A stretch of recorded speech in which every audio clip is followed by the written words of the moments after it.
call it to order. Roll call, please. Council Member, Agency Director, Authority Member Johnson. Present. Mann. Present. Smith. Here.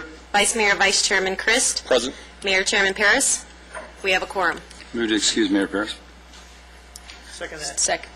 We have a motion and a second. All in favor signify by saying aye. Aye. Motion carries, so ordered. Housing Authority. Call to order the Housing Authority meeting. Roll call, please. Housing Authority Member Harvey. Mann. Present. Smith. Here.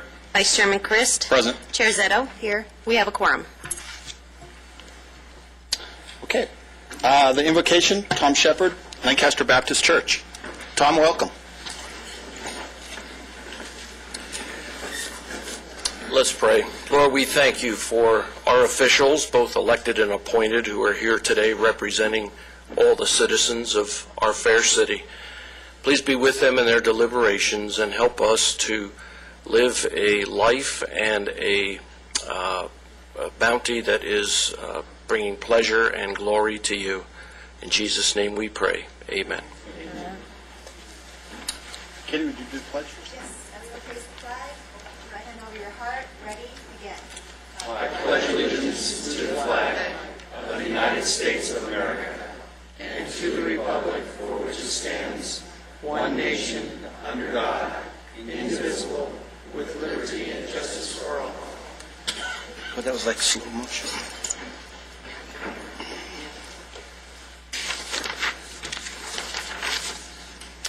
Okay. Brian, you have a presentation for us?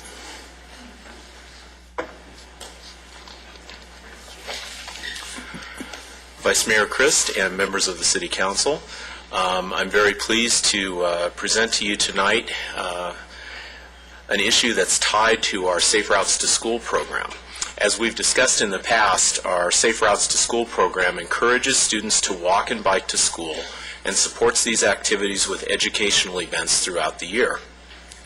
This program really brings together our city staff, our public health experts, our sheriff's department, and our local school districts to make our routes to school safer for our children. Parents have been encouraged to get involved by volunteering for walking school buses, as a corner captain, helping out with these educational events. We really launched this Safe Routes to School program with the goals of increasing the number of children who walk and bike to school, improving safety, reducing air pollution around our schools, and improving our children's health by increasing their physical activity. Under the direction of Program Manager Elma Watson, we've done 19 schools so far, and we had a community meeting last Thursday that drew 98 people, including people from schools that are not in our city, but were very interested in what we were doing and asking how they could also get involved. This year, our International Walk to School Day is Wednesday, October 8th. This is organized by the Partnership for a Walkable America. Walk to School Day in the United States began in 1997 as a one-day event that was aimed at building awareness, recognizing the need for walkable communities. In 2000, this event became international when the United Kingdom and Canada and the United States all joined together for the first International Walk to School Day. Growing interest and participation from all over the world has led the International Walk to School Committee to shift its promotion from just a single day to an International Walk to School month for the entire month of October. So, I'd like to thank you, Vice Mayor Christ and members of the City Council, for proclaiming the month of October as Walktober in the city of Lancaster, and for encouraging everyone to consider the safety and health of our children today and every day. Thank you. Walktober. Walktober. Okay. Thank you.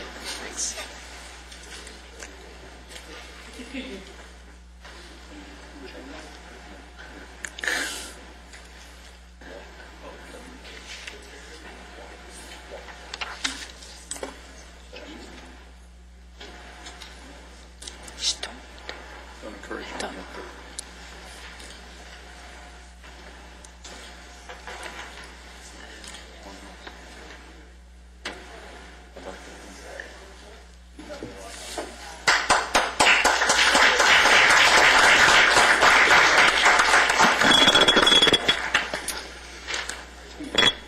Okay, could I have a representative from the Sheriff's Department?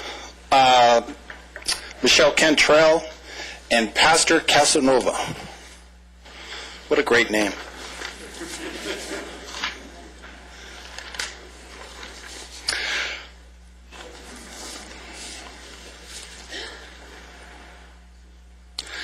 Okay, Lancaster has been deemed a great place by the city of Lancaster. But Allstate Insurance has deemed it one of the 50 best places out of the United States and the safest to drive. Okay, we're ranked number 50th. The annual ranking identifies the 200 largest cities and the safest drivers. The ranking are based upon population, city density, weather, and other conditions. It's important for our community for the constant work to keep our streets safe, and it's an honor that the city has been given such a solid driver safety rating. And that's great. And these are the people that are basically responsible for that. So we would like to recognize them. So for the Sheriff's Department,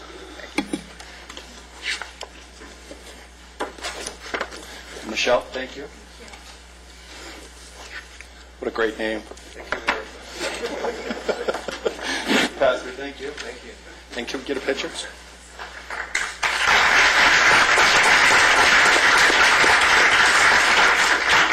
Thank you. Now, Vice Mayor, was this report done prior to my daughter leaving or while my daughter was here?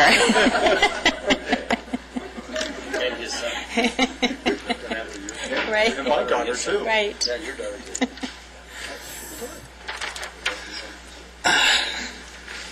Her daughter is the only individual that has a credit card for 5-Star Auto Body. That's a true statement. No.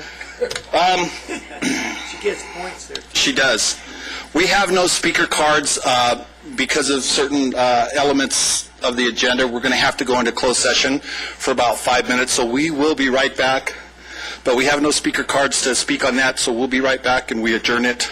And we'll be right back, 5 minutes. Okay, welcome back. City Attorney. In closed session, the City Council gave direction to staff and legal counsel with regard to one item of anticipated litigation. No further reportable action. Kitty, Housing Authority? Are there any speaker cards for the minutes? No. Motion and a second for approval of the Housing Authority regular meeting minutes of August 12, 2014. So moved. So I'll second that. Let's vote.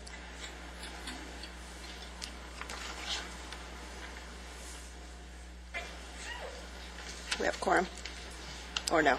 It's 3 and 1 abstention. 3 and 1 abstention. You have the consent calendar? Yes. Any speaker cards for that? No. Do we want to waive Read the staff report? Staff report? Yes. Yes. Let's vote. No, We didn't have a Or motion motion and and a second? Move to adopt the one item on the consent calendar. I will second HACC 1. Let's vote. And it's unanimous. Vice Mayor Chris? Okay. Council actions, the minutes. Let's do it verbally. So moved. I'll second that. We have a motion and a second. All in favor signify by saying aye. Aye. Any opposed? Motion carries, so ordered. Consent Unanimous. calendar.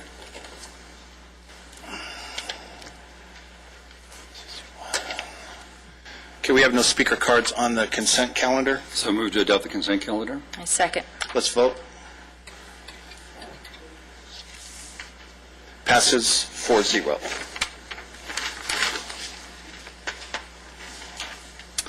Okay. Anyone have a problem with moving NB3 up? Is that okay with you, Ron? No, it's on there. No, I don't want it. We're taking it out Take of a order, vote. right? We're going to move MB3 to Yes. MB1, huh? Okay. Mr. Dorico? Which one? Both. Okay. Yeah. Thank you, Vice Mayor Chris. Council members, I'm very excited today to discuss here to the council and present to the community a program that we've implemented at Antelope Valley High School. We've called it the Antelope Valley Education Alliance. It's also more of an anti-truancy project. We've identified some issues as it relates to impacts on the community and the schools as it relates to school truancy. And so we're going to give this presentation of what we've put together. We've been working on this for some time, but first let me introduce Principal Jody Radford from Antelope Valley High School.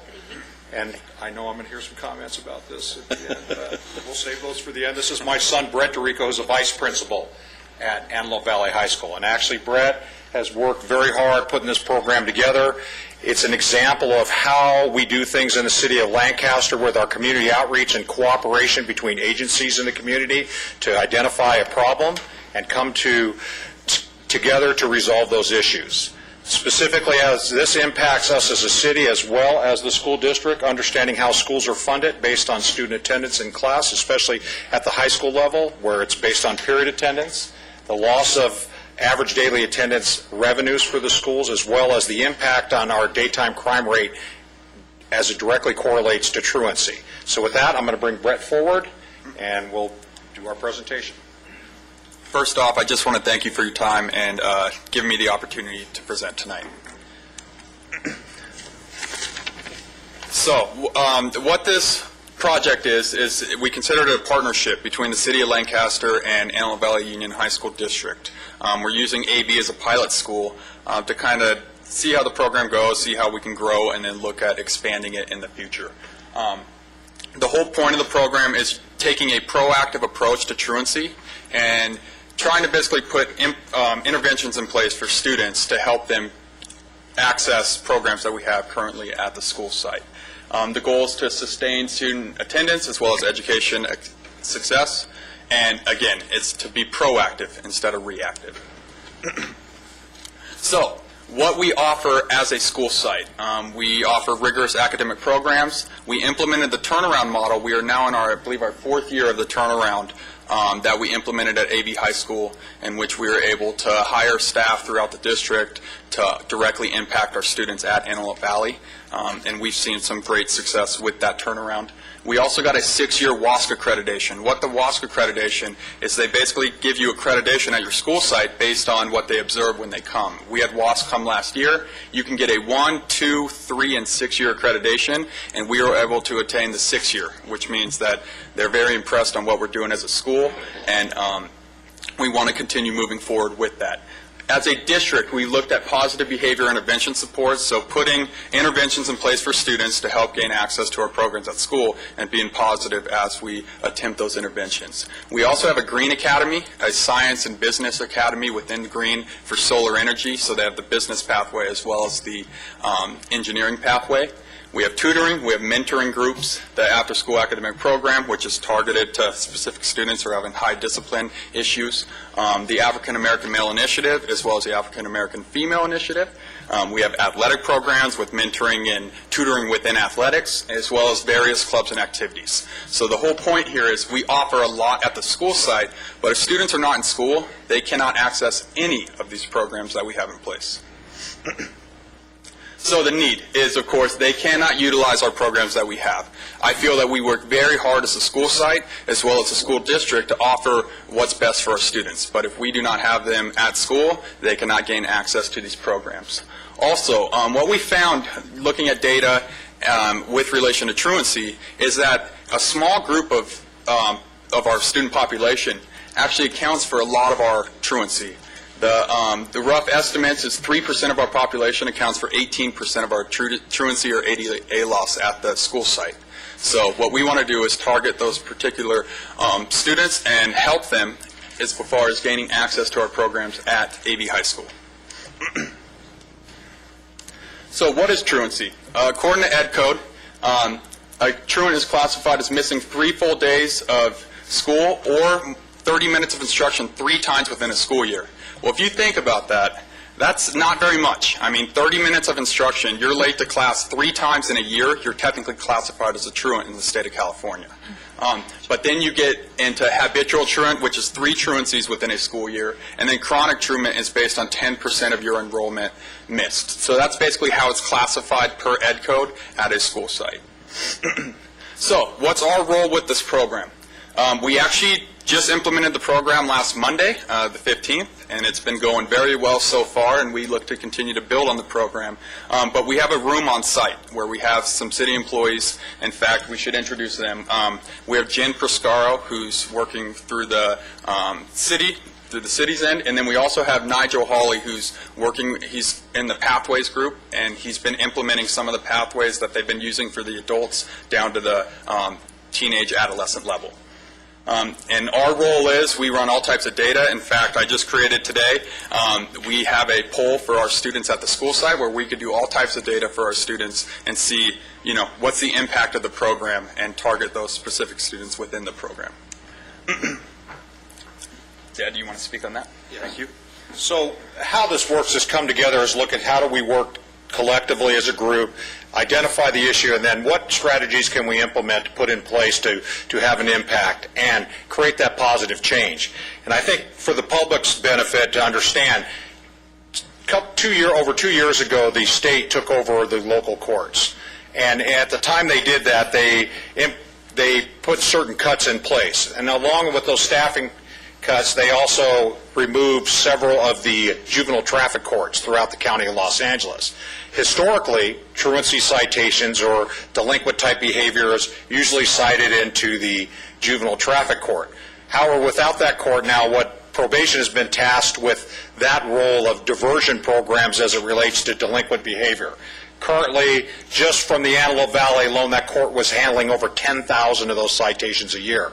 So I can tell you in 2 years that we have quite a number of those citations that are sitting in juvenile probation's diversion program that's done through Van Nuys. So what we're looking at is, like we already do as a city, we have an Antelope Valley Youth Community Court that we implement through the city of Lancaster. It's a first offender diversion type program. We also manage the teen court as it relates with cooperation with probation. This is another extension of how we can reach out to the community to divert those youth in that role to get them to take buy-in in their school and their communities and change that behavior. And again, along with that is like what Brett mentioned with Nigel Hawley. Nigel's part of our mayor's working group. This program has been deeply involved in the working group as well, and to how to create mentoring and advocacy resources for those students. There's issues that relate way beyond just a non-desire to come to school. There could be transportation. There could be other things going on in the home. There could be all kinds of issues, just hunger. There's all kinds of things that lead into this.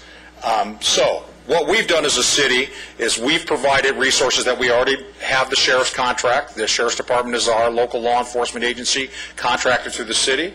We've created a situation where we have minimal staffing impact to the sheriff's department. It's a drop-off location for the field deputies to respond and merely drop someone off, and we do the intake with our city staff members, with Jennifer Proscaro.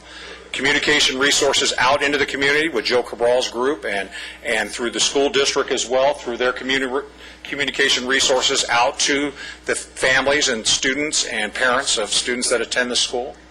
And then that networking within the community with nonprofits and agencies who are tasked with advocacy for youth, as well as diversion type tactics within those agencies to bring them into the fold as well, to work within those strategies we have. And then we can utilize either an administrative site process to keep things within house. We work together as a group to decide what is the best need for that child, working closely within the confines of the Ed Code and what's required for the district with the state of California. And that's where we're at that point for the city's implementation. Thank you. So it is a restorative justice model. Like my father stated, currently we have about 10,000 citations going to county. So The whole objective here is to localize things and put interventions in place to help students. That is the point of the whole entire program. Currently, we do have interventions at a school site. It goes through so many processes, and at the end of the day, they could be cited and go through county. What we want to do is put a bridge in there that we can use local resources to tap in and help these students here locally within the city of Lancaster. And as you could see, that's kind of the model. Typically what we have is once a student reaches so many days, we give them an opportunity for Saturday school to restore their ADA. From there, if they continue to have truancy or unexcused absences, they get on a SART contract with our CAW, which is our community attendance worker, and we try to do interventions at the school site. But currently, at the end of the day, with the CAW, they could be cited, and then that citation is sent through probation. What we want to do is bridge that gap and put these other interventions in place for that student, and that's the whole point of this program. And just like my father said, a lot of the times there's outside issues that are correlating to the student not being in school. I was a counselor at AV High School for a few years, and I found that a lot as a counselor, is you would talk to a student, and within 5-10 minutes you understand that there's some outside issues going on, and you need to address those issues in order for them to get the big picture to come to school. So, we actually just began this September 15th. We currently, in 1 week, already have 15 students enroll, and that number's growing daily. In fact, I believe we got 5 more today that we're getting in. And we're using Google Docs, so we're trying to be innovative and up-to-date with technology. And basically, it's live, so we can all go in there, look at logs, look at students enrolled, and pull all types of data with relation to those particular students. And the goal with this whole entire program is to be fluid. It is a pilot program, and it is in development, and we want to continue to build upon it and look at things that are working and what's not working, and always look to modify the program moving forward. So the whole purpose of the program is not to be punitive. The whole purpose is to help students gain access to programs by bettering themselves, by putting interventions and resources in place to help students. So that is the point of the whole entire program. And we look at it as being proactive to help all stakeholders. Help students, help families, help AV High School, as well as help the city with daytime loitering and crime rates within the city as it correlates to truancy, as well as the nonprofits and the referral system that we will have out into the city. And the positives is it gives students an opportunity to gain our programs at AV, as well as increase involvement in school, and gives community a support system, as well as it just helps us put more interventions in place for students. It can only help is the way that I'm looking at it, and we really want to try to get these students at school gaining accesses to our program that we currently have in place, but also tapping into some of the city's resources as well. Is there any questions? Sandra? I don't have any questions, however, thank you for the presentation. It's very informative. One thing that we'd like to say in general is we kind of brush it through, but when we understand the process and how much it takes to receive your WASC accreditation, we applaud you for that. We know how time-consuming it is and how detailed it is, and to receive 6 years is truly, as you said, an example of how AV High School and the school district is blossoming and really being an example for our kids in our community. So congratulations on those 6 years. It's something that we can now put our heads on the pillow and rest after that site visit, I'm sure. The other thing is we also applaud you as a city, and it is the key, as Mr. DeRico was saying, that it takes a whole community to make this happen, and for us to be proactive with these children is definitely the answer. I can only use me as an example. When I was in high school, things, coming from humble beginnings, the dance team is what saved me, to be able to be in an activity and belong to something and be able to release stress. And I think that this is a great other avenue that we would be able to offer, and for the city to be part of that is really rewarding for us to be a small part of those children's success. So we applaud you for the creativity, and also even more so that you started with AV High School. So go Lopes. Appreciate it. No, we're good. All right. Is there a reason that you chose AV High School? I work there, so that kind of helps. So it helps with the relationship, huh? Yes, sir. It's not because of these two truants that are there? No. Oh, Who's going to win the Palmdale AV game? AV. I will not go on record with that. Jody will. So honestly, I just want to thank you for your time and the opportunity to implement this program. Yeah, what a great way, proactive, that we've got an alternative, so hopefully this will be the better end than Right. truancy. Right. And then what comes out of that? Well, I think the thing is that the people don't really understand how schools are funded, and I think the thing is the school puts all the resources in place, the infrastructure in place based on enrollment, but if students don't attend class, that impacts us for programs that we can offer for students. And it's really, it's amazing they're able to get the things done that they get done today, and budgets the way they are, and they've done some amazing things at that school.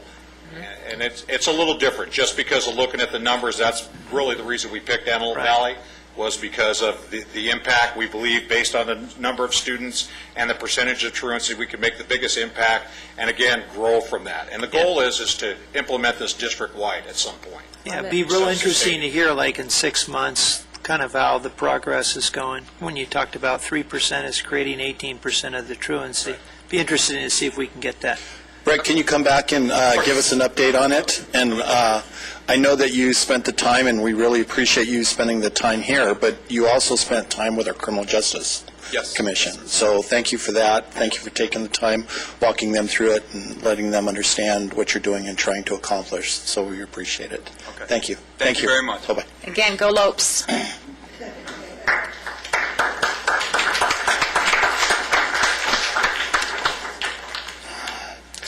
NB1, Jason?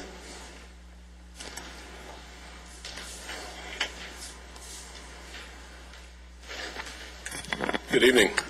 Vice Mayor, Council, thank you for the opportunity today. We are presenting an amended implementation plan for our community choice aggregation. As you recall, on May 13th, 2014, almost 6 months ago, the City Council adopted Ordinance Number 977, which has declared the city's intent to form a community choice aggregation, and approved the associated implementation plan.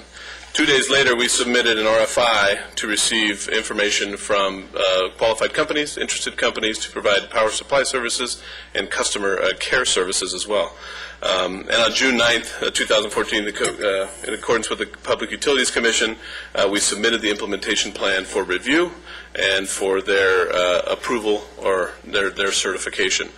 Since that time, we've had feedback from the California Public Utilities Commission and additional information that was provided through the RFI. There was some minor changes that the Commission wanted in the implementation plan. One of those included identifying who is going to provide the power supply. Through that RFI process, we've narrowed it down to who's going to be providing that power supply. We've added that into the implementation plan. Those two companies are Constellation and Direct Energy, two very qualified companies, and we've put their background information in that implementation plan and a little bit about their company specifically and what they're doing. So with that amendment, we're going to resubmit that to the California Public Utilities Commission and hopefully receive certification rapidly. With the certification from the California Public Utilities Commission, in addition to the service agreement that you approved from Southern California Edison at your previous meeting, we're going to submit to get registered through the PUC. And that will be the final step in the registration process that identifies us as a community choice aggregator. From that point on, we become an operational function, which we're diligently working on currently. And if you don't mind, it's not related to the implementation plan necessarily, but it kind of talks a little bit about what's coming next in the operational phases of where we're going. The operational phases have two kind of segments of that. One is customer care, back office services, and the other is energy supply. We're looking at having two different firms provide those services. One being customer care and back office, which is the billing, the meter reading, the data transfer between Southern California Edison, and at the end of the day, when you get your electric bill and you pick up the phone, somebody needs to answer that phone, and you want to have a question about your services you're providing, that company will be providing those services for us.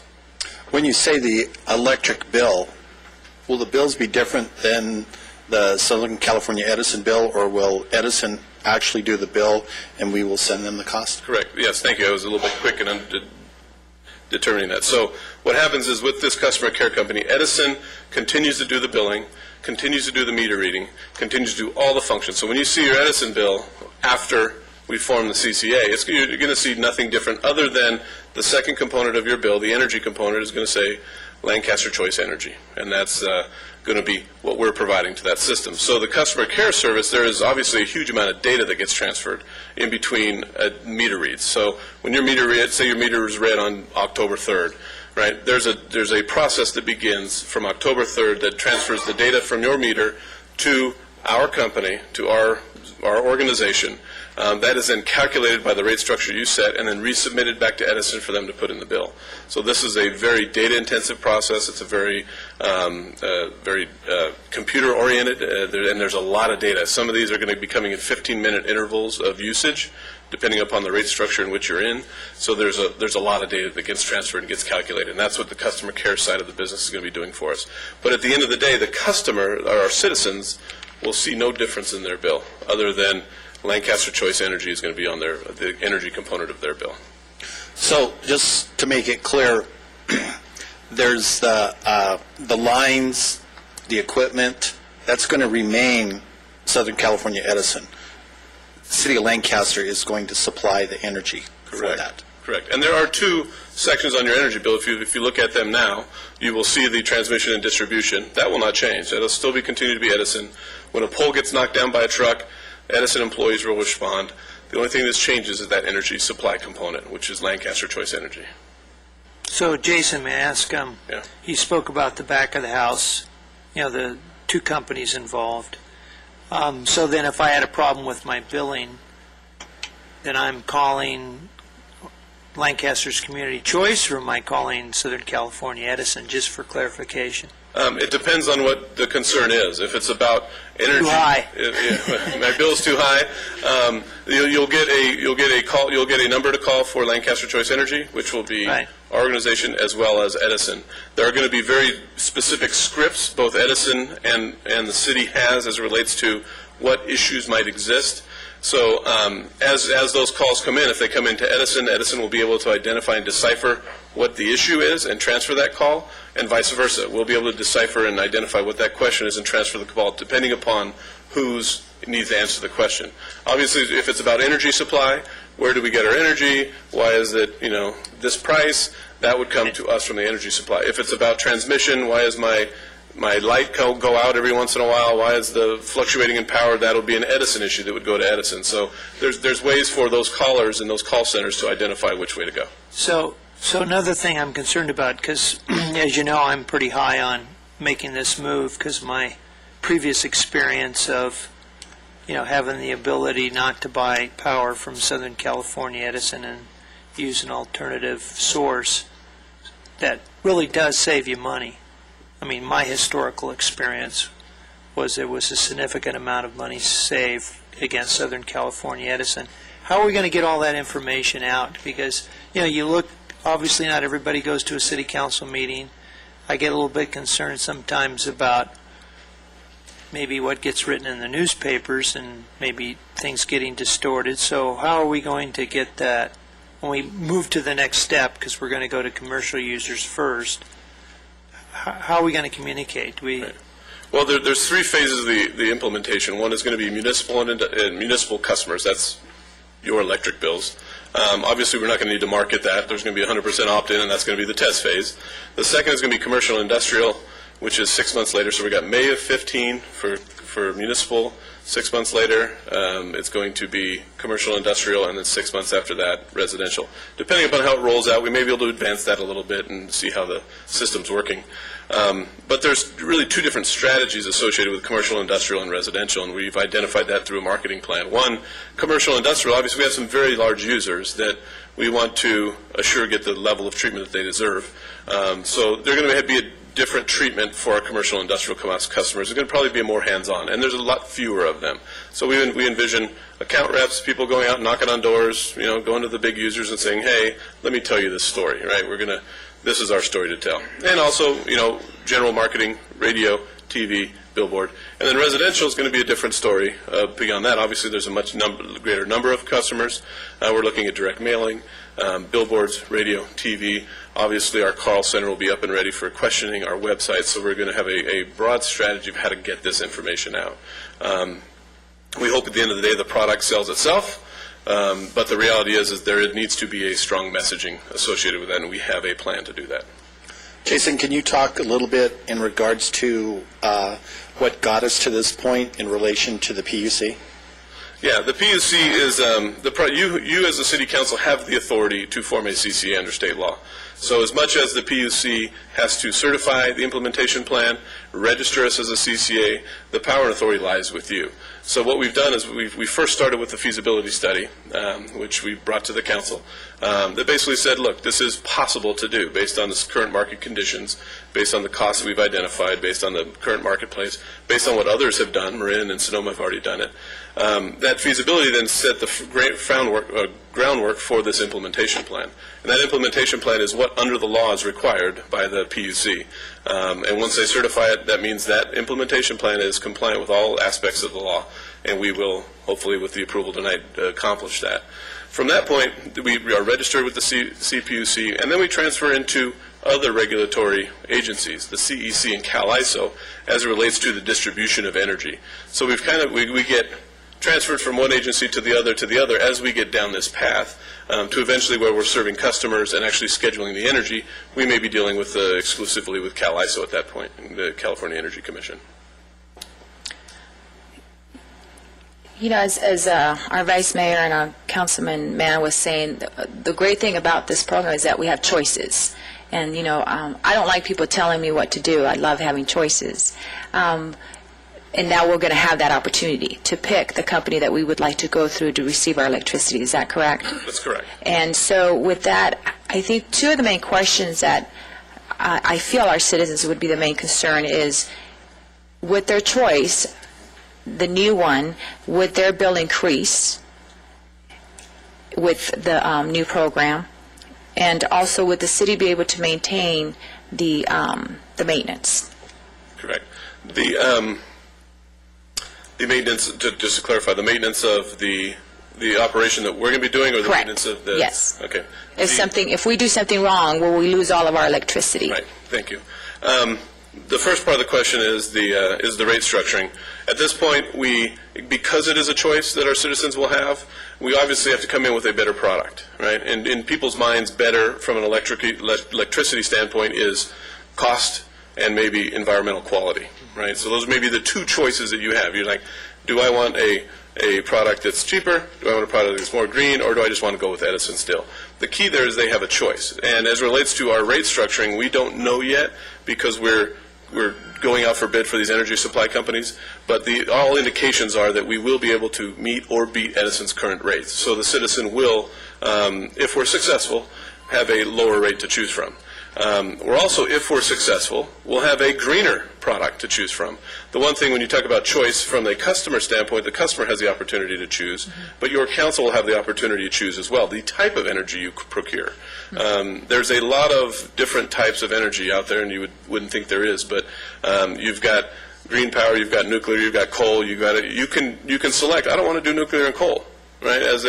From a societal perspective or from an environmental perspective, the council has that choice to select that type of energy.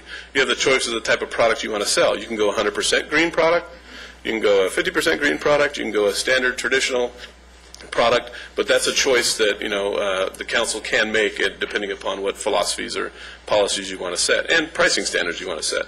Obviously, those all have pricing implications as well. As it relates to the risk of what if we do something wrong, I think the reality is that the companies we're dealing with that do the power supply and the customer service are doing that now. And I think that's sometimes a misnomer. Ken, you mentioned that you had a business that was buying from somebody else in Edison. Well, there are companies in our community currently and all over the state that are using direct access. So the companies we're using are providing that energy to those companies now, and they're not making mistakes. The power is still being provided. The energy still gets to the home. The bills still get transferred. That's all happening today. So as much as what we're doing is new from a city perspective, it's not new from a market perspective. This is happening every day. Every minute of the day, somebody's buying power and putting it in the ISO marketplace. As it relates to the lights going out potentially, and we've got a better understanding of how that happens. CalISO, as much as Edison is the energy supplier, CalISO determines where that energy goes. So if there's a demand that's identified, CalISO will fill that demand. The lights will go on. So there is that opportunity that, the lights aren't going to go off, and there's nothing we can do wrong to cause the lights go off. And it is happening every day. So the risk, although this is a new venture, it's been happening every day of the week, every day of the month. Right. Currently, people are doing this.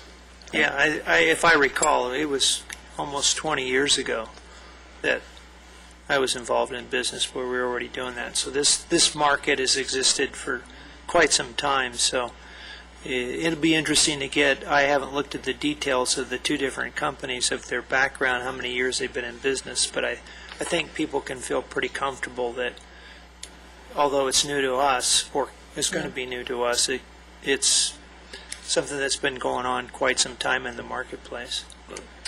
Jason, you want to talk a little bit about line loss and why it's important as far as the line loss and the cost? Correct. There are a lot of pricing strategies that relates to the cost of your energy. Some of it, maybe I'll back up a little bit. There's 3 types of product we have to buy as a CCA. That is what is resource adequacy. That shows that you have the system there ready to produce. You have the REC, which is the renewable energy credit. That's the green energy component that we're all required to provide. And there's just the general energy, right? In each of those cases, there's pricing associated with them. And some of them are assessed by the developer of the energy, some of them are assessed by the person transmitting the energy, and some are assessed by CalISO. Then, as it relates to transmission loss and where we are at, we believe, a pricing advantage in the future, is that there is a loss factor calculated in how long it takes you to get your power from point A to point B. There's a loss associated with that. So in the electrical business, a kilowatt generated here, a kilowatt hour here doesn't end up as a kilowatt hour here. There is some line loss. The distance that is calculated identifies that pricing strategy. We've estimated in our pro forma about a 12% line loss, which means you buy 12% more than you use because it evaporates into thin air. Obviously, if you generate locally, we receive that benefit, right? That line loss doesn't exist if you're directly entering into an ISO connection point in the Antelope Valley. So there are certain strategies from a pricing perspective currently and a pricing perspective future that allow us to determine and control and give us a leg up, so to speak, in the marketplace because of line loss. Any other questions? No. And I think, too, just for the record, and correct me if I'm wrong, does not Southern California Edison already have 2 requests out for the Public Utilities Commission to raise rates? Did I have that right, or am I wrong? There are Hear that? not our rates. They have to have a process before the PUC, and we have. So I don't know the exact numbers. We have some internal analysis that identify current rate increases that we've received as a city, and we're identifying those, and then future rate increases they've requested. Right. I don't know the details of those, but I mean they're available. Right. And so now one more choice when we talk about choice for power, but also choice of who controls that, because obviously now if somebody's sitting out here and you're getting power from Southern California Edison and you're frustrated with, reoccurring increases that we're hit with, obviously the future would look like they could stand before the city council elected members and say, we don't like that, right? Correct. Isn't that a choice? That's correct. Or they can choose to not select your product at any point. And say, I'm going to take my business elsewhere, where currently they don't have that option, as was already said. Right. It's real frustrating for me. I don't know how many times people here have been on the phone for, God forbid we would get down that road, but many times I've been on hold for a long period of time trying to talk to somebody with Southern California Edison, or for that matter, one of the utilities, and it's so frustrating as a consumer when you got a problem or you got a need, and you can't get it solved, and you just feel like, it's kind of like you got to take it or leave it, where I think this is having a choice, an option. I just think that's so much better. Right. I must state, though, too, that Edison has been great to deal with in this process. So I must add that. I know that there are times when that may be the case. In the case of implementation of the CCA, they are going to be a partner of ours long term, and they've been great in this transition and figuring this out for us. So I didn't necessarily mean to No, single I out understand, Edison, but I just know that we all encounter, not people, there's a distance. Here you can come and talk to us. Right, absolutely. So you're going to have somebody, the chief decision makers, you're going to have a voice to be able to speak. I mean, who do you really know over at Edison, right? Right. My uncle was an executive with Edison. He's probably turning over his grave now. I'm saying these things about Edison. And you don't get to vote for him. That's the other side of it. Yeah, right. Any other questions? No. Just one last thing. You've seen this starting to kind of ramp up a little bit. We had an agreement last week, or have an agreement. We're going to have agreements in the future with our customer care services. We're going to start having conversations about rate structuring and who's going to be providing that power supply.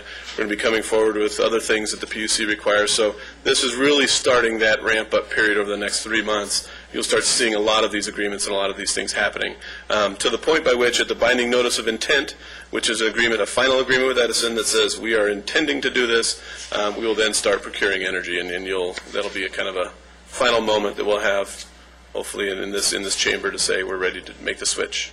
Love it. Great. Thank you. I motion to approve NB1. I'll second that. Okay, we do have a speaker card. Oh.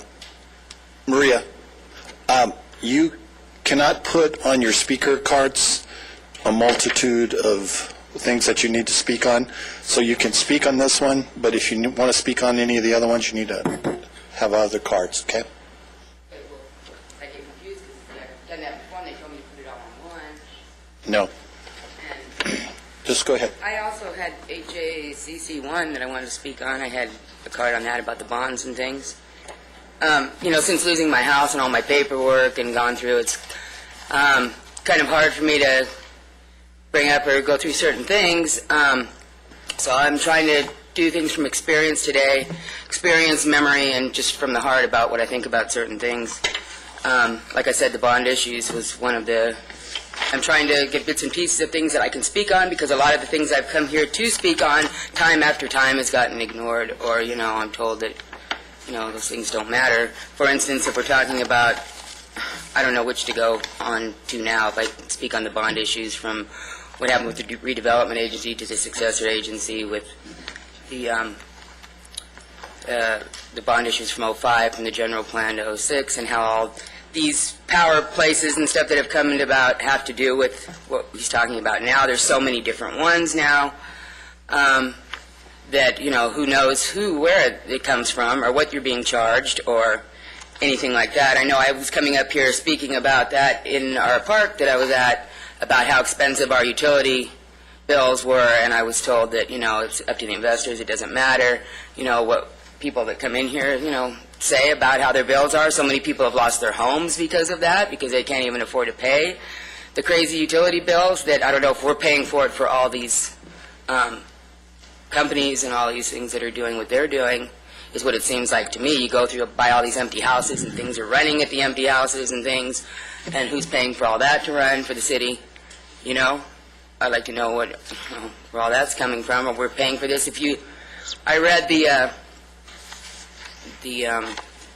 paper on that, and it says something about the amount that the city owes or something has to be paid first. So who pays all that? Just like the school, when I know that the college over there owed a bunch of money, and it said that that was going to go on everybody's bill. They had to pay for that.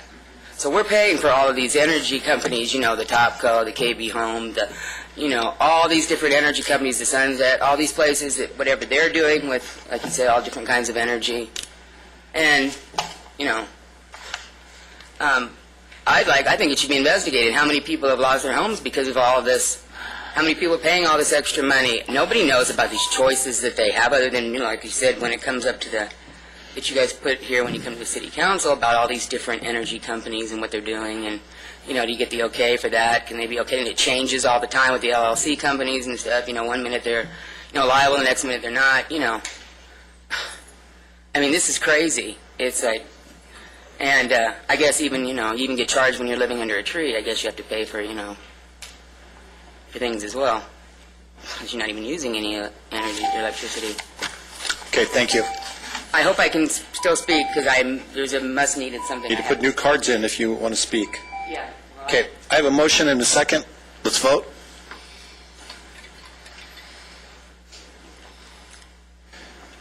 Passes 4-0. NB2. Barbara. Barbara, can we do this a little bit different? I'm going to have Michael speak first because he's going to have some questions, and maybe you could address those while we do that. So, Michael? Good idea. Yeah. Vice Mayor Chris, council, staff, ladies and gentlemen. I have a few questions about this landscape maintenance service agreement that the city wants to make with Venco Western in the amount of $447,840. In addition, I believe with the contract we already have with them for $790,000. First of all, looking around at some of the city parks, if they're doing the job now, I don't think they're doing a very good job. I was over at East Side Park, and I noticed the grounds that, okay, they cut the grass, but they don't bother to take out the weeds. And they cut the grass very short, and they do kind of a lousy job. So we're going to pay somebody $37,317 extra a month to do the city parks. That comes out to $1,243 a day for a lousy job. I wonder if somebody from the city manager's office or Public Works or Recreation and Parks has gone out and really looked at the job that they're doing to the parks. And another thing, like in City Park, instead of trash cans, they have barrels from Waste Management. Now, is the city paying for Waste Management to pick up the trash in addition to paying these people to cut the grass? Or is it part of the contract that they're supposed to dispose of the grass and stuff and trash, and the city's not liable? Those are some of the questions. I would like a detailed accounting of how much is this going to be spent before we allocate another $500,000 to this outfit for what I perceive to be a lousy job. Thank you. Michael, aren't you running for election? Okay, Barbara. Good evening, Vice Mayor Christ and members of the City Council, Deputy Mayor Zetto. The item before you for consideration is award of a one-year contract for landscape maintenance services with two-year extensions. Over the course of the downturn in the economy, the city's continuously taken steps to evaluate services in order to reduce costs and become more efficient and more effective. An example of that was a renegotiation of the waste management contract. These actions have helped us to maintain reserves and avoid layoffs. The city has evaluated landscaping services and is recommending award of this contract, which will assist in continuing the long-term financial stability of the city. Venco currently does provide landscape maintenance services. However, this is in our landscape maintenance district areas, not at city parks currently. The city did previously award the contract to Venco for the landscape maintenance district areas. And Venco has committed to using local workers for this addition to the work that they are doing. So to answer Mr. Rivas' question, Venco does not currently provide service in the parks. This will be what's being added to the contract. In terms of the trash, Venco doesn't do the trash at the city. It is waste management. We do pay for trash pickup. So I believe that may have answered his questions. But I'm happy to answer any other questions there may be. I think the most important part that you mentioned is that Venco hires within our own community. So that money's going right back to our community. Yes, I think that's definitely the most important part that I wanted to hear. Yeah. Thank you. That is a priority for... And when we say local, we're talking about the Antelope Valley, correct? We're just not talking Lancaster, we're talking the entire Antelope Valley. Antelope Valley. Right. And this was one of 4 bids. Yes, we did a comprehensive request for proposal and received several bids, and they were the lowest price. Mr. Wazigan, did you have a comment?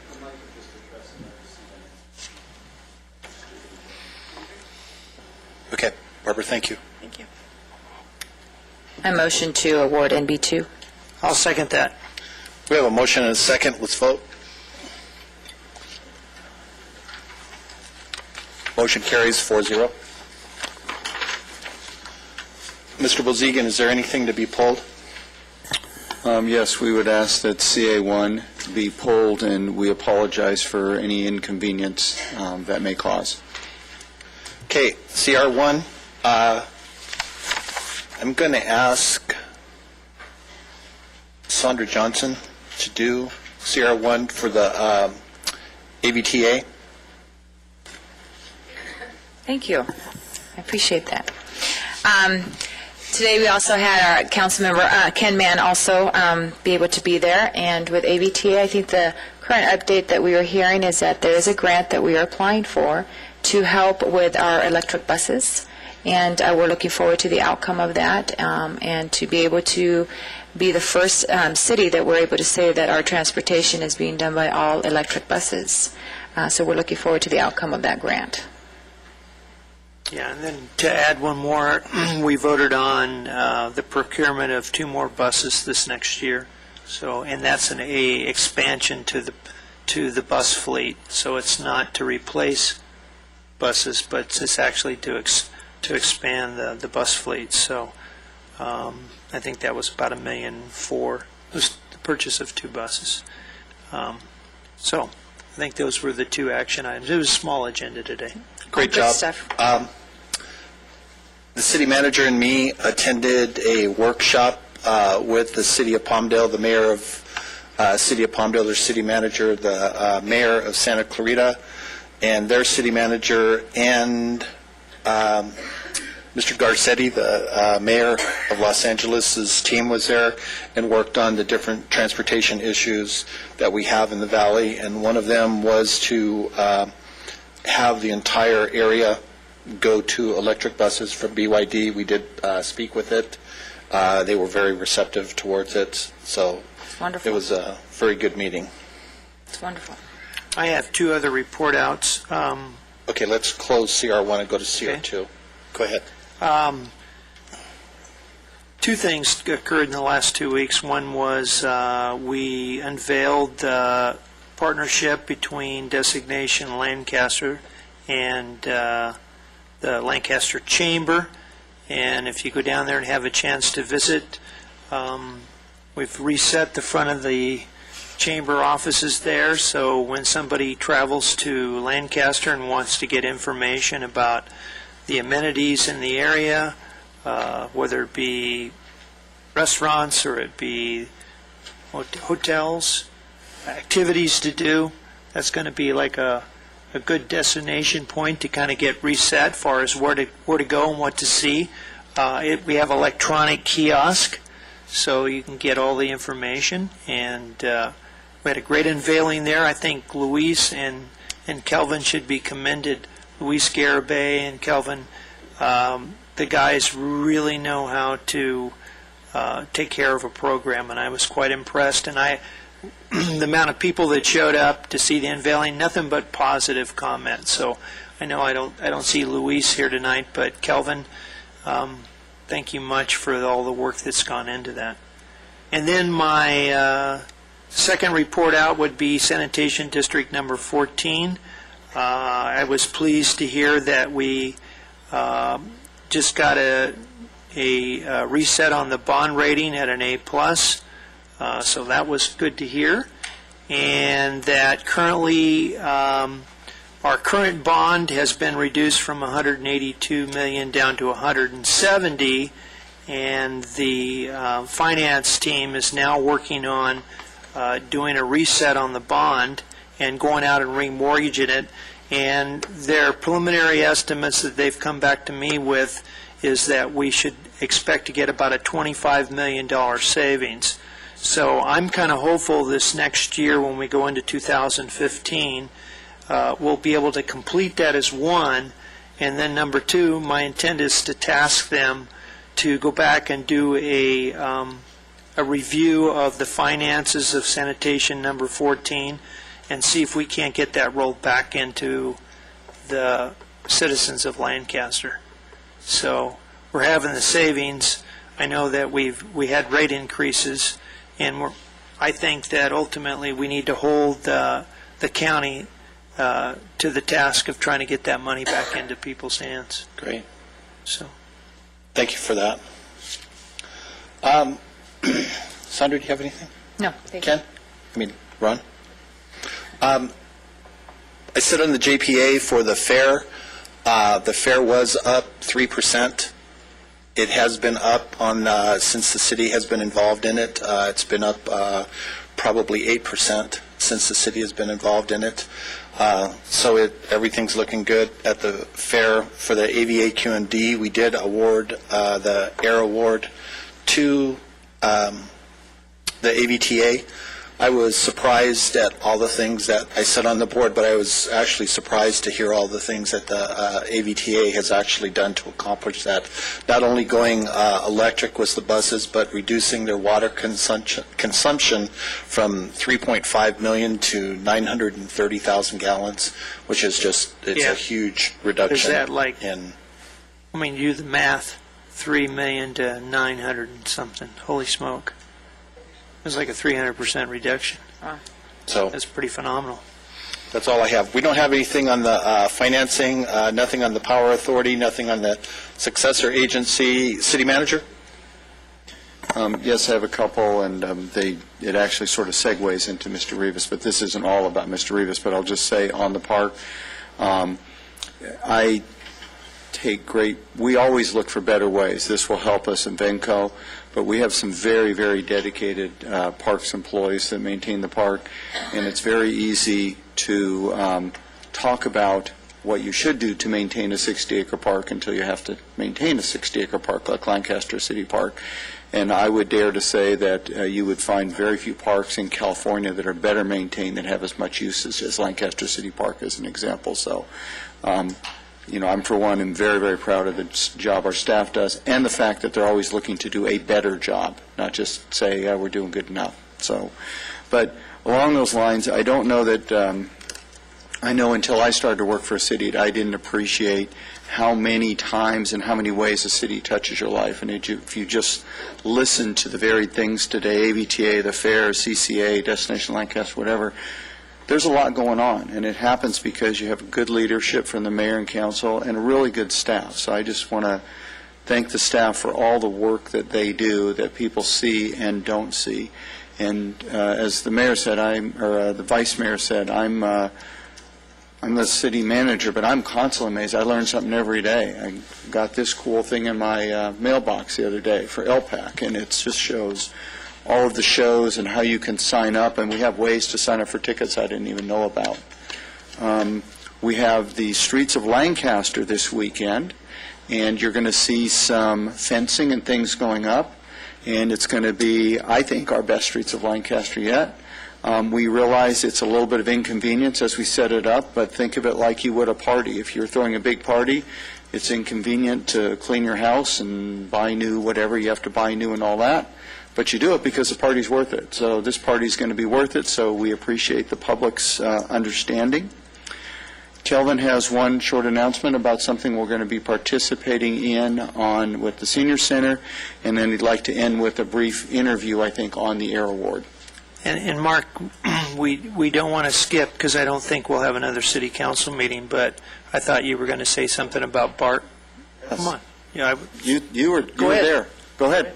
You're fine. I already had my Ken chance. told a great story about how he felt sorry for a dog, and the next day Rosemary brought it home. So now he has 2 dogs.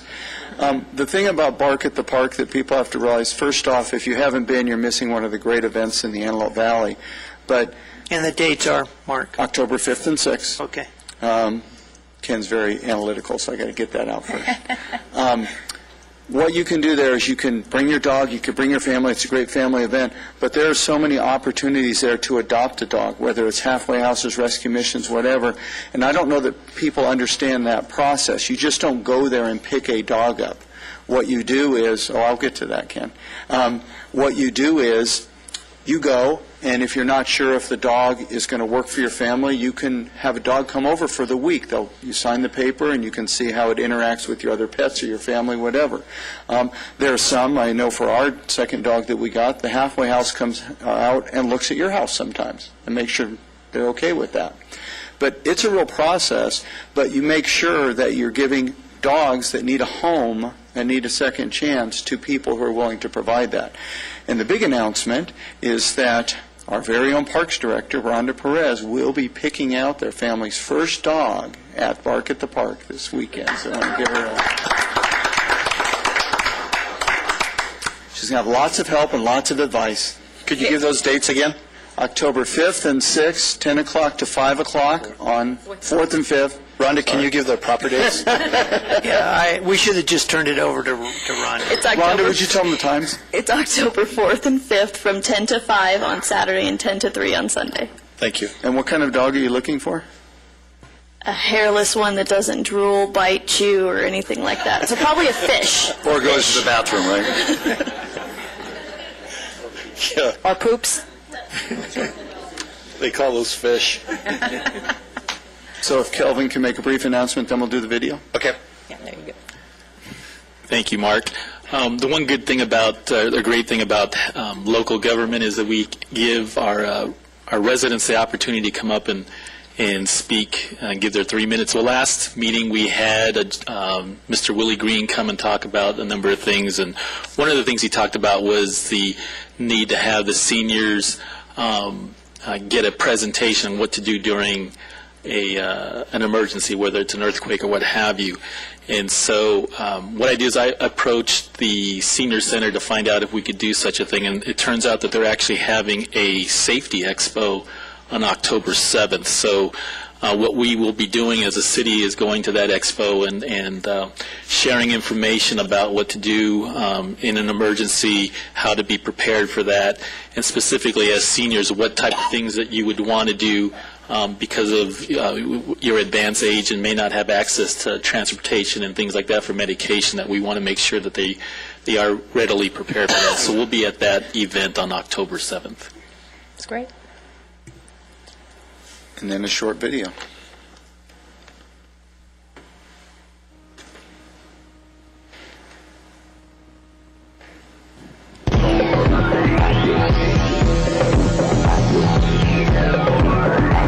It's an achievement in reducing emissions, and we're doing that with AVTA today because they're the best people in the Antelope Valley this year that have achieved that. They've reduced the emissions through going with electric buses, and that's what we're here today for. The AVTA board is looking to have an electric fleet. So in reducing their light diesel engines, they've looked at going all electric, so their local fleet should be electric by 2020.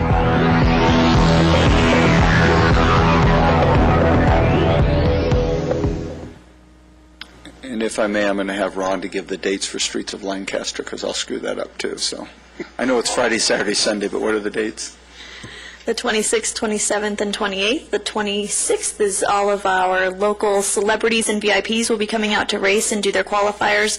The actual action starts on Saturday morning with the professionals, followed by our mayor's race and our Guns and Hoses race Saturday evening, and then everything's wrapped up by the professionals Sunday afternoon. So it'll be a lot of fun this weekend and a great festival all weekend as well.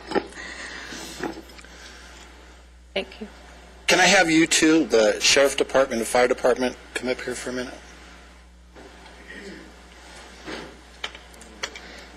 Uh-oh.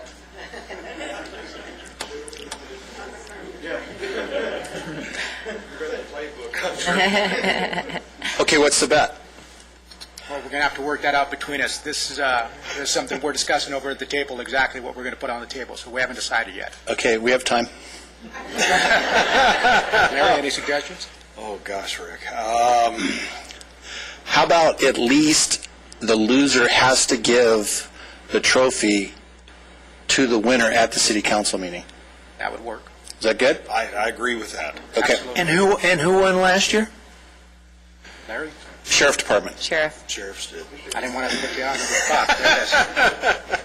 Just to give you a little insight, my husband's a retired firefighter, and my son is in the law enforcement, so both of them have a bet going on with you guys, too, so. Outstanding. Yeah, so either way, I'm happy.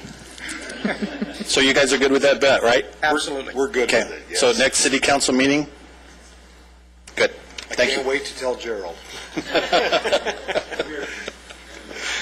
We'll be watching you guys. Thanks. Thank you. City clerk. This is the time to address the City Council, agency, and authority on non-agendized matters. Please complete a speaker card, which can be found on the back table of the council chambers. Individual speakers are limited to 3 minutes each. State law prohibits the City Council from taking action on items not on the agenda, and your matter will be referred to the city manager. Thank you. Ed Galindo.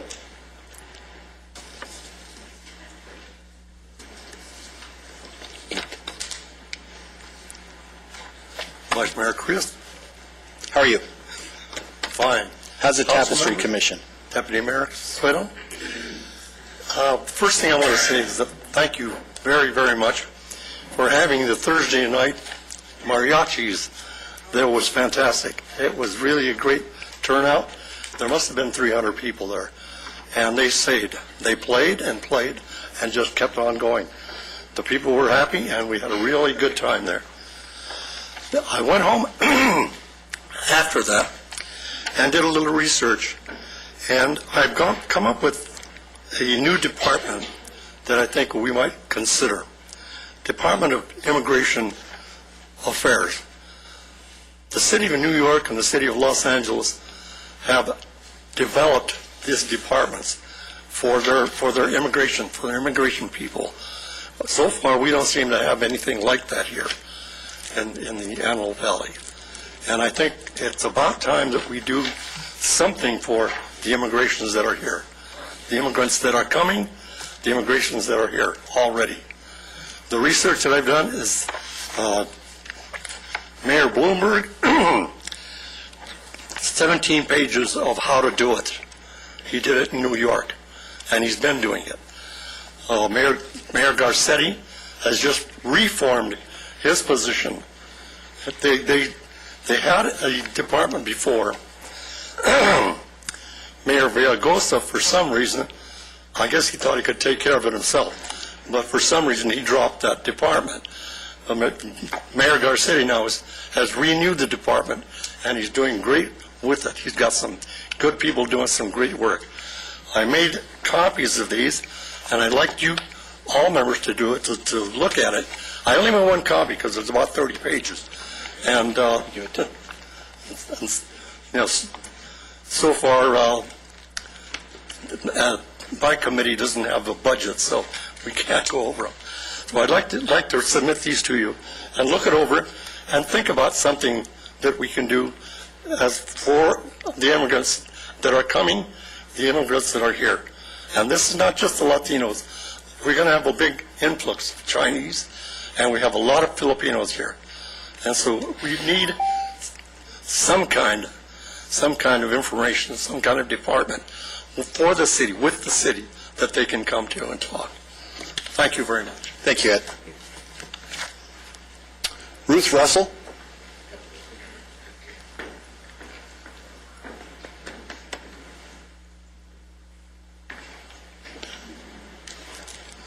You didn't bring any bed bugs, did you? Yeah. We did not. Good evening, Vice Mayor Christ and Councilman. My name is Ruth Russell, and I'm from Lancaster Homes. At the last meeting, September the 9th, the council asked if we would return with an update. We asked for your prompt consideration and resolution to the serious problems at Lancaster Homes. And that is what we received. A group from the Housing Authority came to our site and spoke with each tenant at their unit. They left a magnet at the door of residents who were not available at that time. A group of technicians from ISO Tech, ISO Tech, came to the site. They aggressively attacked the bed bug infestation with extreme heat, which they assured us would eliminate the problem. I was told by management a group will return next week and inspect each unit with bed bug sniffing canines. Is that true? Is it really, Don said too? Yes. Yeah. Really? Oh, yeah, the hotels in Las Vegas, that's what they Wow. employ. See, Rhonda, there you go. Okay, they wanted to make sure that the infestation had been eliminated and that they would exterminate any eggs if necessary. I received a letter from Mr. Sean Rogan, Executive Director of Housing Authority, who also assured us that they are working to stop the unwanted traffic. We want to thank you very much for your action. If we can help in any way, you let us know. We will. Thank you. Thank you. Thank you.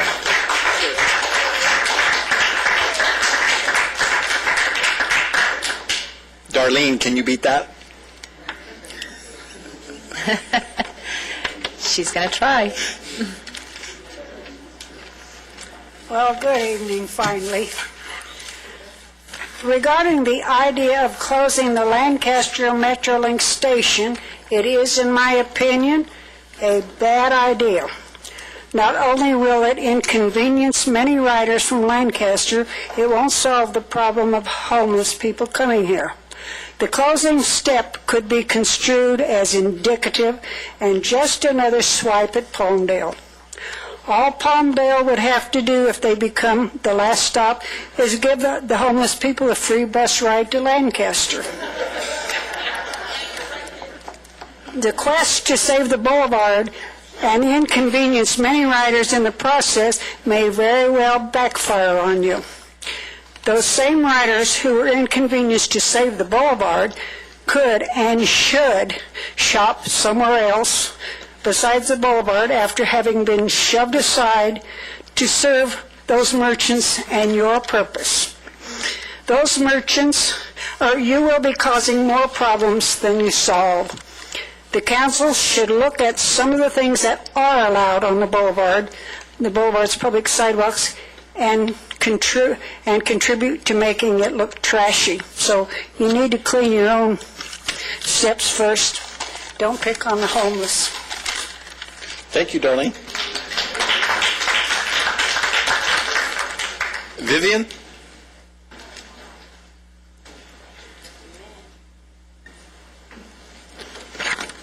Is that?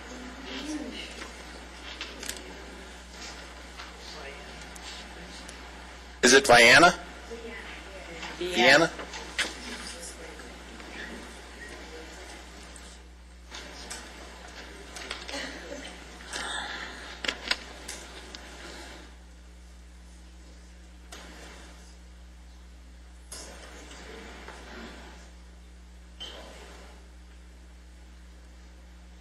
Thank you for holding my time. Yeah. Welcome. I'm Vienna, and welcome staff. I'd like to say I object to the closing of the Metrolink. There seems to be an attitude of hatred toward homeless people and seniors. You got God on the wall here, but outside this room there's an attitude of hatred. I had an incident 3 weeks ago where I left my phone at my son's place, and I needed to call him, and I could not get a call through at the senior center, so I walked in the heat over to the city hall here expecting some help. Well, you have pulled out the 2 phones that were here, and I went around asking 3 women if they would dial a phone number for me, my son's phone. They stiffened and they were very rude, and they said, no, we can't. 3 women right outside this room. So I'm really seeing how you treat the seniors. You want us to die in the street. And the way you're treating the homeless. You call this place God? It's not outside these walls.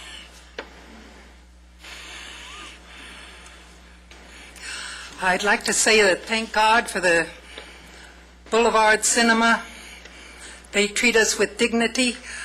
I was able to go there that day, and they would telephone for me. They're very kind to the seniors. They had discounted movies on Wednesdays. They treat me with kindness and respect, which you don't get at the City Hall. In my day, I always went to the City Hall if I had problems, but this City Hall is a disgrace. I'd just like to say that. You may be business friendly, but you're not kind to people and seniors and people in trouble. If you're in trouble, don't go here. Go to the Boulevard Cinema. So thank you very much.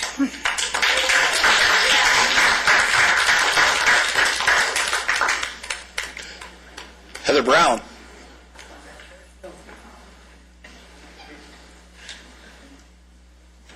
Good evening, Council.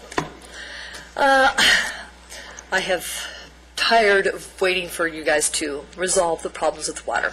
I've furthered my education, and now I am going to be certified by the state of California as a water expert. So, now that I have treatment classes, I'm going to treatment classes, water treatment for industry people, and disbursement. Currently, the water, I have resolved the problem. Apparently, the activated or granulated activated charcoal is the question as to why our water is less than quality. The vanadium that's in the water currently is at notification levels. The boron is at notification levels. I didn't get notified. And vanadium is mined where uranium is, which means it's a radioactive product. In large quantities or too much for a enclosed area, meaning a home that's closed up all day while you're at work, it produces radon gas, which is a heavy Heather, gas. what water district are you referring to? LA County Water District 40. Radon gas is very heavy, so if you have animals in your house while you're at work during the day, you can have the air conditioning on, and this gas will maybe circulate a little, but when you come home, you stir it all up, but they're in that level gas. Depending on how much is in your house, if you don't have a filtration system on your house, the vanadium will build up and can make your animals very sick. The boron is also at a very extreme level, and the trihalomethanes, which can be filtered out, but they apparently don't want to put the granulated activated charcoal in, which I guess that's been an issue for LA County Water District 40. But I'm going to be taking one of my instructors is for water treatment is one of the heads at Palmdale Water, and I'm going to be taking a full tour of the facility come this Saturday, which after that, I'll be more educated as to what the problem with the granulated activated charcoal. But apparently, Lancaster's had an issue with that, not wanting to have that in the system, or LA County Water District has been able to go around that or step over it so they don't have to filter the trihalomethanes out. But this is going to be an issue until it's resolved. I mean, I can come and educate you as much as I can, but it's up to you to take action. Thank you.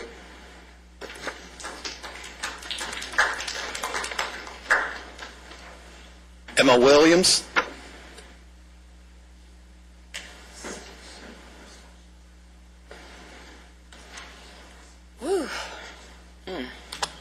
Good evening. I'm here because of the closing of the Metrolink and how bad that would be for the people getting to and fro.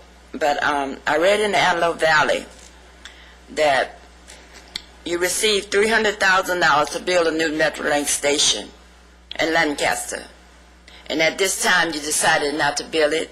You didn't have time. It was in the Antelope Valley newspaper. And then it was stated that you gave $207,000 unrestricted money going to Diamond Bar. I didn't get that. I didn't understand that. But you picked a site to have a new station built, but you don't want to build it. What are you going to do with that $300,000? So much that came forth since I was sitting here. And the prices is going up, and the seniors are kicking to the curb. The food bank is closed down. They're taking new applications, no more new application for the senior citizens. They stopped it. Section 8 is closed down. They said it in the Antelope Valley paper. You have so many seniors, you have nowhere to put them. It was in the newspaper. So what are you going to do? And as I sit there, there's so many issues that went forward. And yes, the school is important. Getting a dog is important. But if you doesn't have a place to live, where you going to go with the dog? Because the Metrolink should never be closed in Lancaster. It's going to create some problems. And what are you going to do with that money that you got received? I thank you so much. Thank you.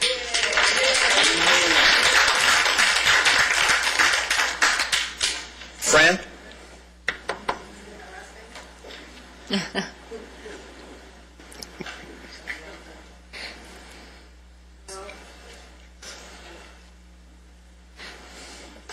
Can someone Yeah, help? Mr. Bodegan's on his way. Wish I could put my chair up, but I can't do that. Okay, thank you. Stay where you are or come to the side. No, it's not starting yet, don't worry. Good.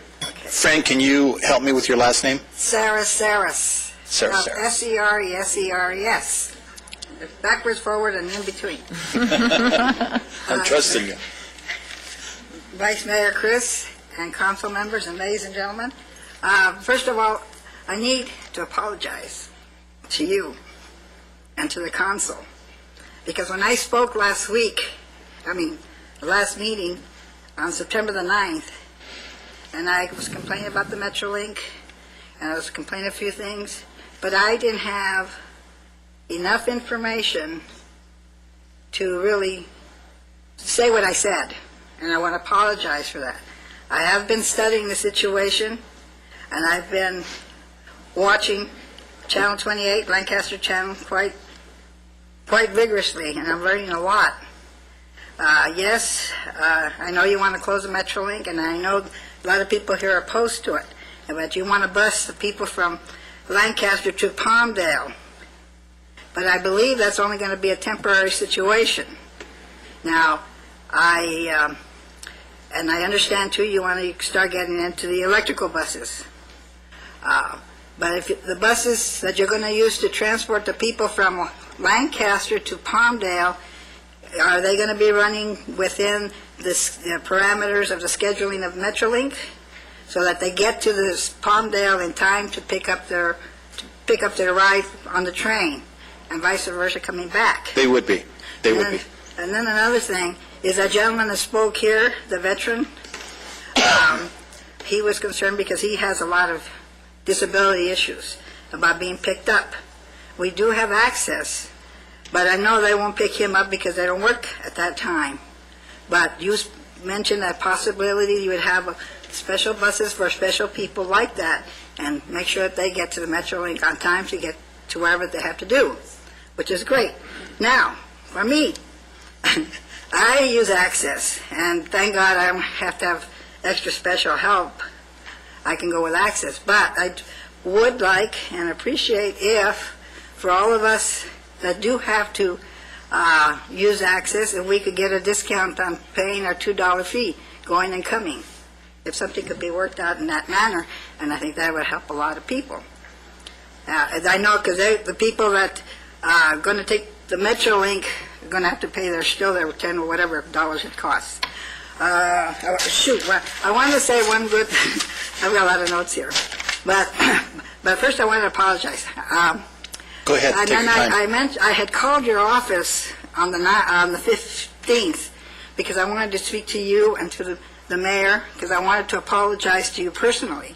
But I spoke to Miss Jamie. Miss Jamie gave me Anita. Anita said that, I had to speak to Anita. She's the secretary to the mayor. Anyway, she was out, and she was supposed to call me, give me some kind of an answer, and I never got a response from your office, as either you can't see me or whatever, but I never got any kind of response. I apologize for that. We'll... Okay, and I think I said most of this. I did want to say, though, on the homeless, at the park, I think it's called, I'm not even sure it's called, it's on 642 Jackman Street, West Jackman Street, the Heroes Community Building, because a lot of homeless stay there. Now, I know this is might not be a good answer to this. My neighbor's the one I'm doing this for my neighbor.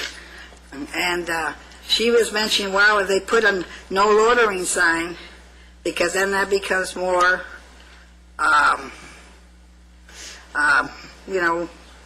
tells the people that they're being watched. And we've called the police and the sheriff's departments many, many times, and they just drive by. They don't even bother to get out of their cars. They don't even bother to ask these people what they're doing there. And as soon as the sheriff goes, they go around the building and they hide back there. Okay. And you have done a great thing about putting that fence around the fountain, because the fountain is beautiful. But now you have another problem. But anyway, I thank you for your time, and I don't know if I did any good, but at least I said my piece. Fran, thank you very much. God bless you all. Yeah. I think Fran tells exactly, we're not looking to just say we're going to close the Metrolink. We're looking for ideas, because we're not saying we know everything. We're saying we need some help with ideas on what to do. We're being overwhelmed. And by being overwhelmed, you can see what it's taking its toll. We're having seniors tell us that we're not taking care of the seniors. We try to take care of our seniors. We try to do everything that we can. We're being overwhelmed. We're not being compensated to take care of it by the facilities that should be compensating us for it. So LA County is not sending us the money, the LASA is not sending us the money, and there's such a large discrepancy in the amount of money that LA County or the LA City is receiving as compared to us. What we're trying to do is say we need some help, okay? Because it's not above us to say we need help, because we do. Okay, LASA is giving SPA 4 $4,500 per person. We are receiving $279. Okay, there's a big discrepancy there. Our resources are no longer there, because we do take care of people. We do believe in God. Thank you. Thank you. Thank you. I do have one quick question, if I may. I know this is beyond my time. But you're thinking of building a homeless situation on M? We wouldn't call it a homeless situation. We would call it a... That's bad verbiage. I'm sorry. A homeless, a home for the home, We're looking at all the different avenues in which to do it. We have the churches involved. There's the Ministerial Association, which is involved. They represent 70 churches. And these churches are involved. We're not looking bad upon the homeless. We're trying to take care of them. We're trying to say that people in the Antelope Valley, if they're not taken care of, they will suffer some severe injuries. They will either freeze to death or melt. Okay? There's one or the other. So we need help. Can I intervene again? Yes, ma'am. Sorry. Because I'd like to help. Okay. I want to do what I can. But I'm going to need your help, because I need some information. Okay. And I've got a few people that are here with me that are backing me up. I know it's not a whole lot, but they're here and they're willing to work. Great. That's what we need. So I need to make an appointment with you or your staff or somebody to help me to be Can you make sure that... Yeah. Please. I thank you very much. Thank you. And that's what we're asking for, is for help. Okay. Thank you. I will leave you. Lillian?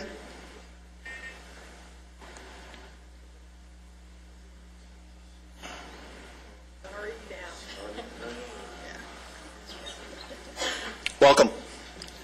Yeah.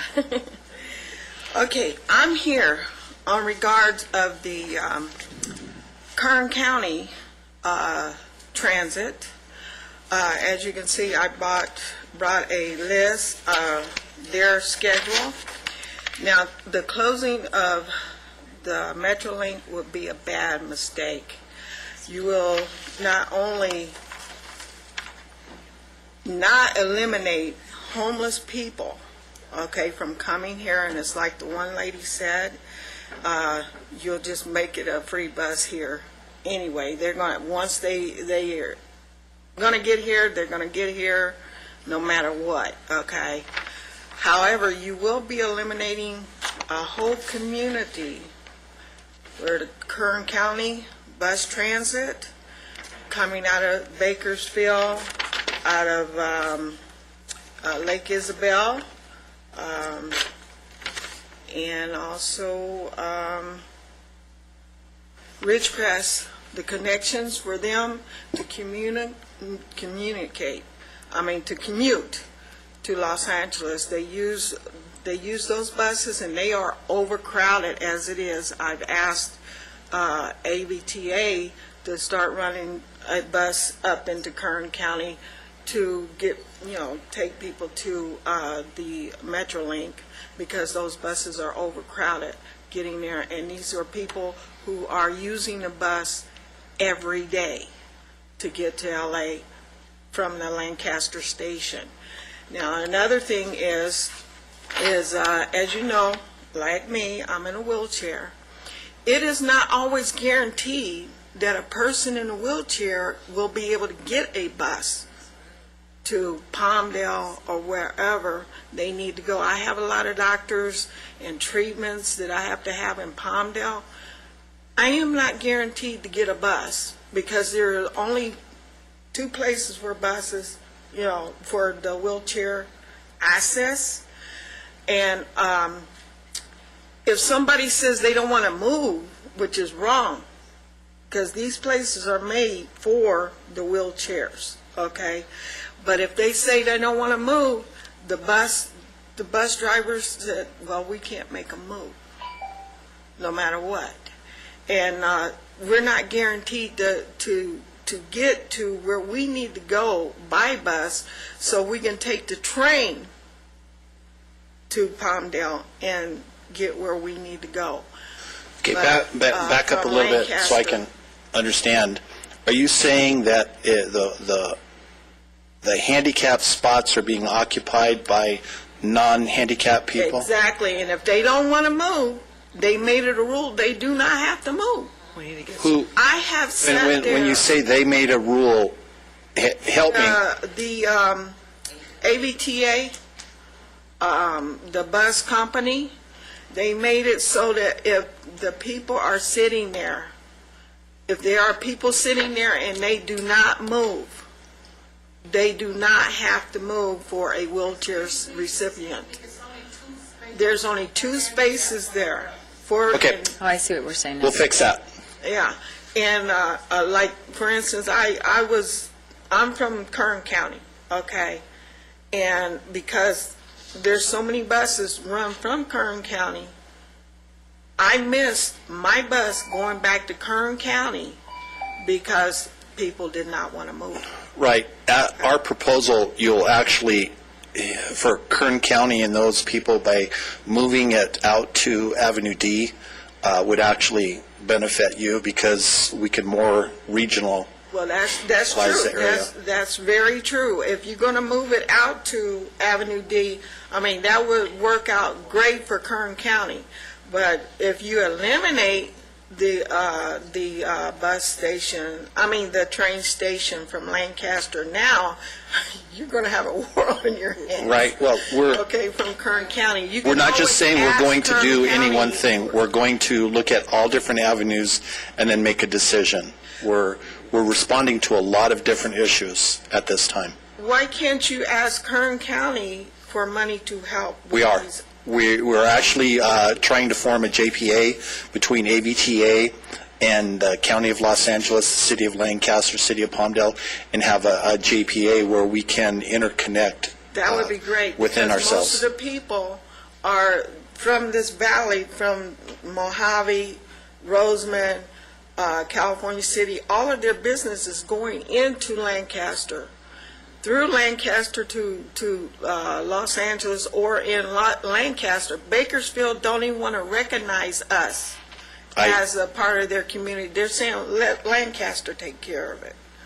So, and there are people outcry. Bakersfield has a great supervisor Zach's helped us a lot with a lot of things that he's done, so we will take a look at that, and we'll try our best.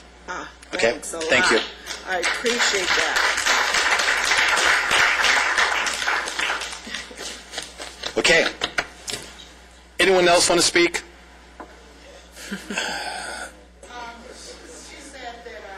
Come on down. If someone don't want to move, that they don't have to move. On the bus, there's only 2 spaces for handicapped, on this side and that side. But it's sometimes people like this, you can fold this up and go, put it somewhere else in the back and let that her come on there. Right. If they say, because it happened to me when I was in something like that. And they said, because they at the bus house, so pick up, the one that was here, and let me come in and that. And they said no. So I had to wait on another bus, or they said they, or they said that, excuse me, baby. Or they said that they'll send for alternate ride. But if you out there in the heat and still got to wait, because I sat out there till I seen like my foot baked. You know how the weather is here. So it's only like the bus on each side is a handicap, and that's all that's allowed. So, and then they'll pass by you. Because, or else they said, we'll send another bus, or we'll send another. It's not that they, We will definitely look into it, and if it's legal to change, we'll change it. Okay, for 2 years before I got a car, I took the Metrolink. I used to say I would never move to Lancaster until I got my nice apartment. And I love it out here, because I'm from the valley. And I said, oh no, but I see the opportunities here, and I see a lot of people moving here. They are out here to be a bad spot. They out here because it's good things about this town. Because I used to say, oh no, and stuff. It is nice. If Metrolink is for bringing 300 people, people go to work. People work at Kaiser. People work at the Federal Building. It ain't just goofballs coming here, And I know you know that. And so that'll be a loss for the Metrolink, to lose the Metrolink here. I do. And thank you for your comments. Okay. I appreciate them.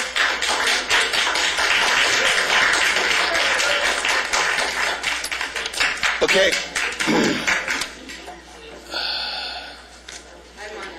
I'm now going to turn the meeting over to Member Johnson for our adjournment. So, Sandra? No. Because they have now you're going to arrest me because I'm standing up saying I got speaker cards for this. Go ahead. Are you kidding me again? Look, I have a serious issue here I need to talk about, really. Why do any of them have to go outside? They just stood up and came up here and talked. Are you kidding? I did a speaker card. Can you go see my speaker card, please? Oh, here we go again with me going, no, they've already taken it. Look, here. Look, are you guys kidding? I can't keep doing this. I don't want to talk about it outside. Look, this is ridiculous. No, you don't. You were the one that came in when they took my truck.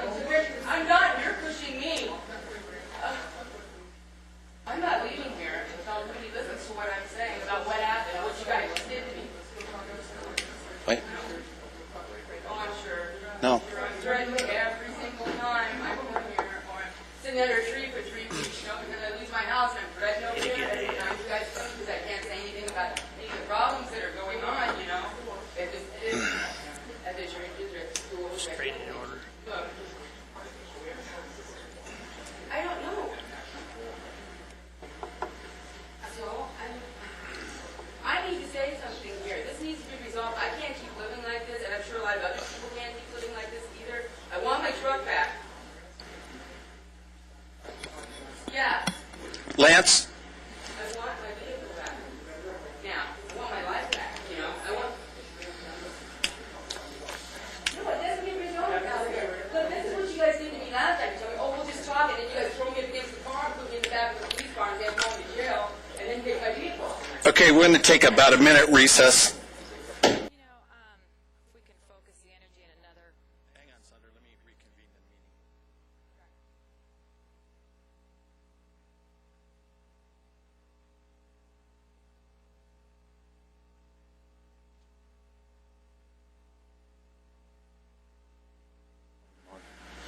Okay, come back into session. Thank you, Vice Mayor. I would ask if we could all focus our energy in another positive level. Tonight we're here to adjourn our meeting in the memory of a wonderful dear friend, family friend of ours, and that's Mr. Charles Briggs.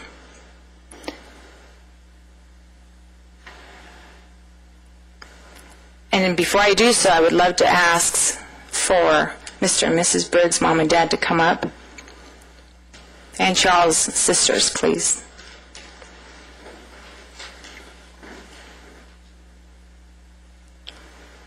Sandra, do you want the whole family? And then if we could have the rest of the family friends that also came in his honor to please come up.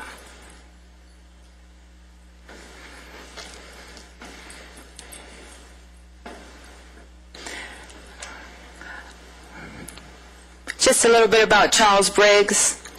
Charles Briggs was a young man that was raised, born, and brought up here in our great city of Lancaster.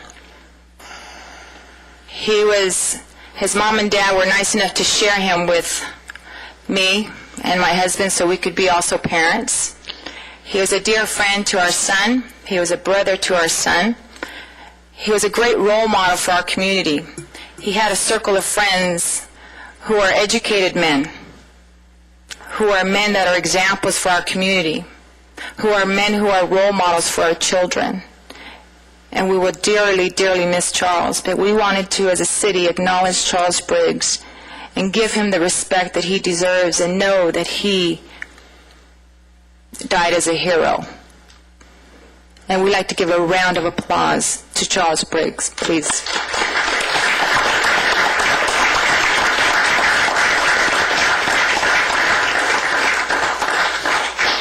So on behalf of our mayor and us council members in the city of Lancaster, we'd like to thank you for sharing Charles with all of us. And we'd like to thank you for the memories. And God bless you. God bless you. Thank you. Thank you. Thank you so much. To the Vice Mayor and to the council members, thank you so much for recognizing our son, Charles.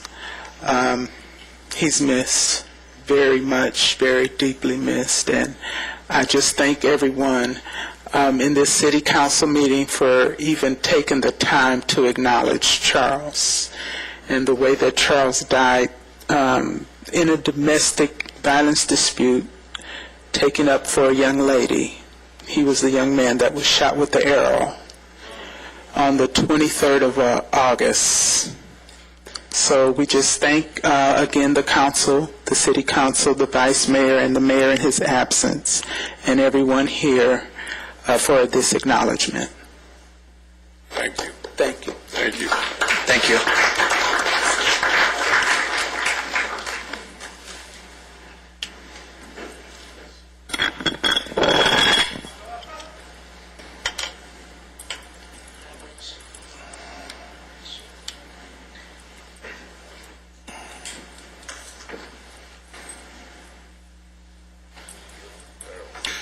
Thank you, Councilmember Johnson. I appreciate it. And thank you for Charles. Appreciate it. We stand adjourned.